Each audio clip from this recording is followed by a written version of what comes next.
Hello et bienvenue sur À Croquer, le podcast dédié à l'alimentation de vos enfants. Je suis Anna, la fondatrice de Des mains à la fourchette. Et depuis plus de 4 ans, j'accompagne les parents et les professionnels de santé à se former à l'alimentation des enfants. Ici, on aborde tout ce qui touche à l'alimentation des tout-petits dans des formats variés. Des épisodes SOS, courts et efficaces pour répondre à toutes vos problématiques du quotidien, des interviews d'experts qui partagent leurs meilleurs conseils, ainsi que des récits de parents aux histoires atypiques. Alors, si vous cherchez des conseils pratiques, des astuces ou encore des témoignages inspirants, vous êtes au bon endroit. Alors bonne écoute!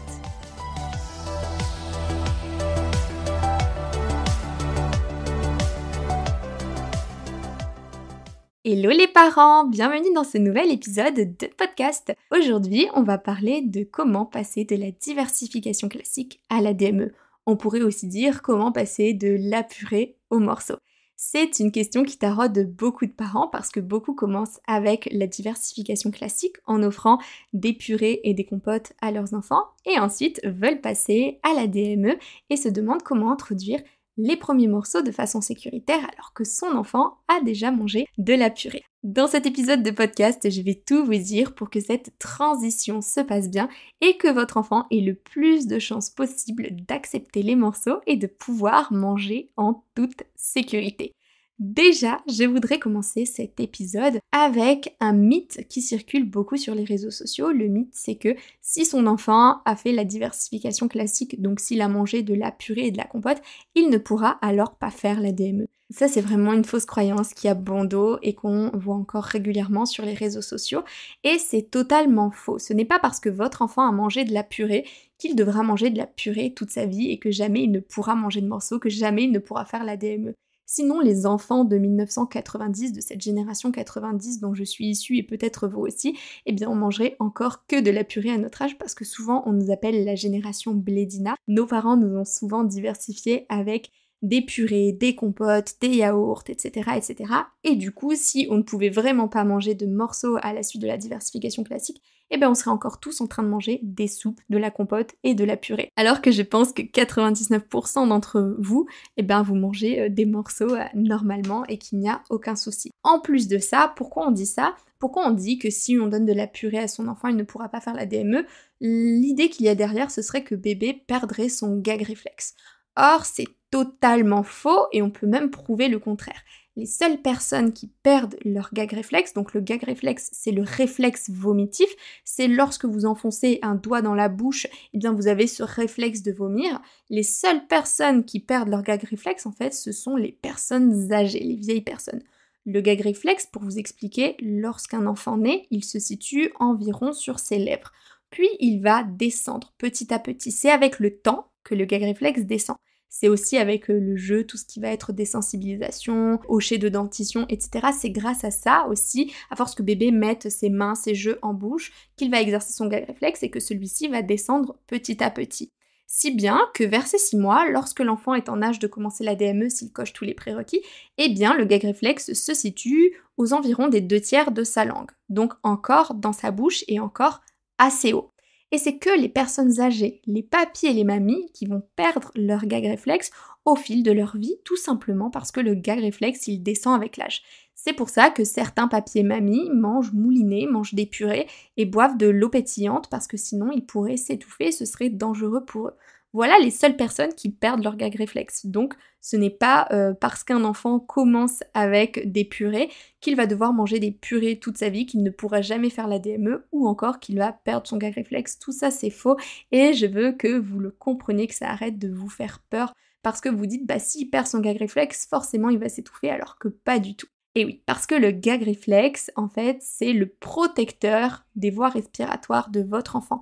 C'est grâce à lui que votre enfant, eh bien, il va éviter de s'étouffer. Le gag réflexe qui se situe aux 2/3 de la langue, si votre enfant met un morceau qu'il n'est pas capable de gérer dans sa bouche, eh bien, le gag réflexe va faire son travail de recracher ce morceau, de faire comme un réflexe vomitif, il va faire comme s'il allait vomir ce morceau et le faire ressortir de la bouche de bébé, tout simplement pour protéger les voies respiratoires et que l'enfant évite de s'étouffer. le corps humain est tellement bien fait. Et petit à petit, à force de manger, à force de mettre ses doigts à la bouche, eh bien le gag réflexe va descendre encore un petit peu et se positionner comme nous l'avons adulte, et l'enfant va pouvoir manger tout à fait correctement comme nous le faisons. Donc voilà le gros topo sur le gag réflexe. Maintenant, ce qui vous intéresse vraiment, c'est de comment passer de la diversification classique, donc des purées, à la DME. Eh bien, je vais vous donner ma méthode. Ma méthode, elle s'appelle la transition lente. Et c'est la méthode que je donne sur le campus DME, donc à tous les élèves qui sont sur le campus DME, aux plus de 1500 parents qui sont dessus.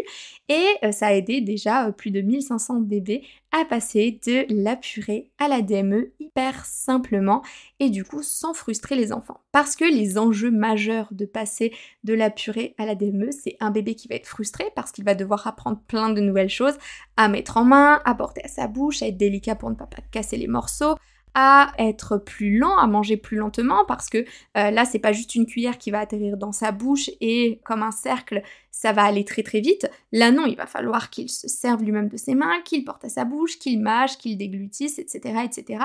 Et ça peut sembler assez long pour bébé, surtout le temps qu'il s'y fasse, qu'il y arrive correctement, qu'il soit vraiment maître de ses gestes et qu'il y arrive vraiment. Et du coup, ça pourrait vraiment le frustrer si on passait de l'un à l'autre sans aucune transition. Par exemple, si depuis le début vous donnez de la purée à votre enfant et que ça fait 2 mois qu'il est habitué à manger de la purée lisse en cuillère que vous lui portez directement à sa bouche et que vous vous dites « Allez hop, aujourd'hui je commence la DME, c'est parti !» et que vous retirez l'entièreté de sa purée pour lui servir que des morceaux sur son plateau de chaise haute, il se peut que votre enfant il se dise « Non mais attends là, elle me fait quoi? Moi je veux juste vite manger, j'ai super faim, ces morceaux j'en veux pas, c'est pas assez rapide, comment je dois attraper ça? Qu'est-ce que c'est ce nouveau truc coloré avec plein de textures? Est-ce qu'il faut que je porte à ma bouche? Ça se casse quand je l'attrape? Comment il faut que je le mâche? Comment il faut que je déglutisse? J'ai mon gag réflexe qui se met en route.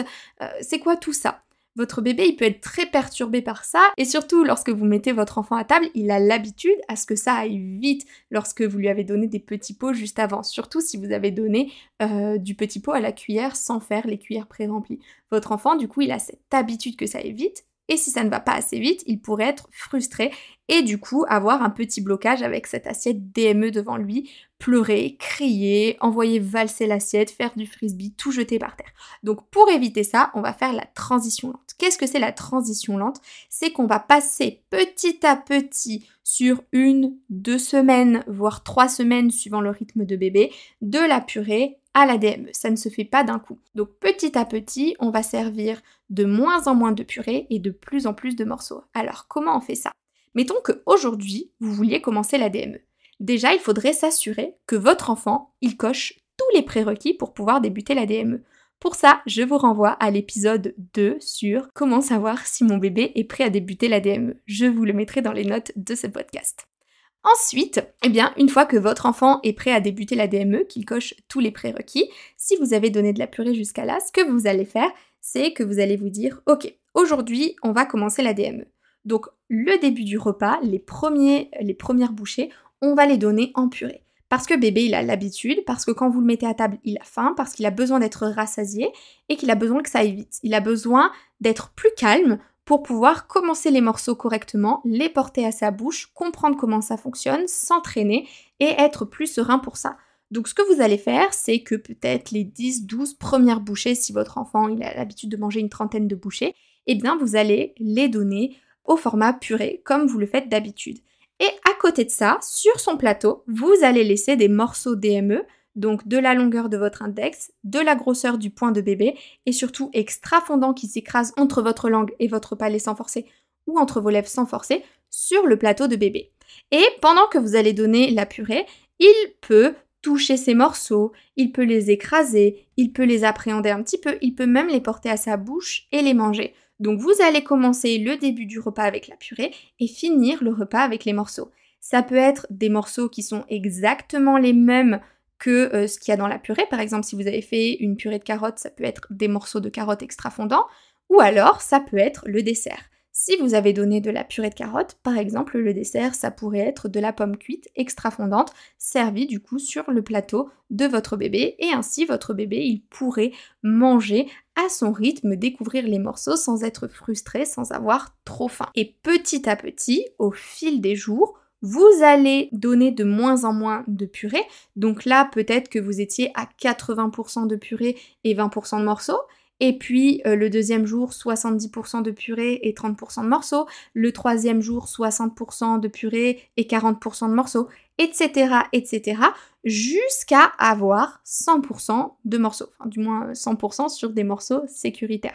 Je le répète, il y a des morceaux qui ne sont pas sécuritaires à donner en DME, comme la viande, les légumes feuillus, etc. Mais tant que c'est des morceaux sécuritaires, voilà comment vous pouvez faire pour passer de la purée, de la diversification classique à la DME, en respectant le rythme de votre bébé, sans le frustrer, en faisant en sorte que ce soit sympa pour votre bébé, qu'il ne le vive pas comme une épreuve très compliquée et qui lui donnerait une mauvaise image de l'alimentation. Là, c'est vraiment en respectant son rythme, donc en faisant cette transition lente.